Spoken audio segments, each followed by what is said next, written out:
Taong bayan ay unahin at dapat magkaisa. Ayusin ang mga problema ng ating bansa. Ang galit ay alisin at dapat magkasundo. Kung payapa ang ating bansa, aasenso nga tayo. Taong bayan ay unahin at dapat magkaisa. Itigil ang pag-aaway at ang pagkakagulo. Ang galit ay alisin at dapat magkasundo. Kung payapa ang ating bansa, aasenso nga tayo.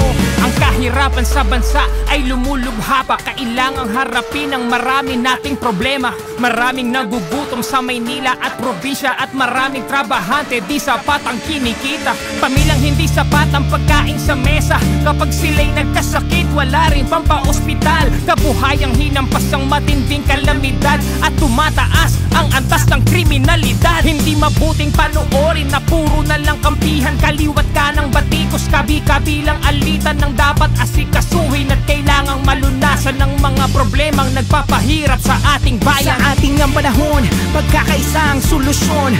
Magtulungan tayo, ito ang kailangan ngayon. Dapat nagkakaisa para payapa ang bansa. Pagkakaisa ang kailangan, di pa mumulitika. Taong bayan ay unahin at dapat magkaisa.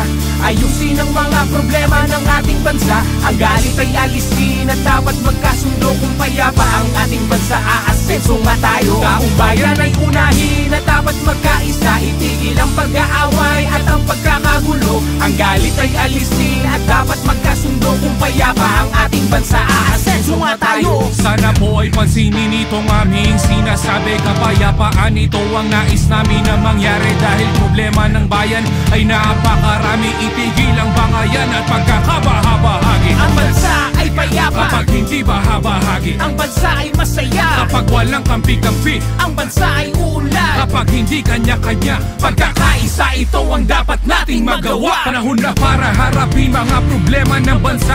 Sa pagbabangayan ng bayan ang nagdurusa. Nauubos lang ang oras sa hindi mahalaga. Ang bigyan ng panahon, kinabukasan ng bansa. Panahon na para harapin mga problema ng bansa. At magkaisang lahat, mga inihalalang madawag ng ubusin ng oras sa hindi mahalaga. Ang bigyan ng panahon, kinabukasan ng bansa. Taong bayan ay unahin at dapat magkaisa. Ayusin ang mga problema ng ating bansa. Ang galit ay alisin at dapat magkasundo. Kung payapa ang ating bansa, aasenso nga tayo. Taong bayan ay unahin at dapat magkaisa. Itigil ang pag-aaway at ang pagkakagulo. Ang galit ay alisin at dapat magkasundo. Kung payapa ang ating bansa, aasenso nga tayo. Ang bigyan ng panahon, kinabukasan ng bansa.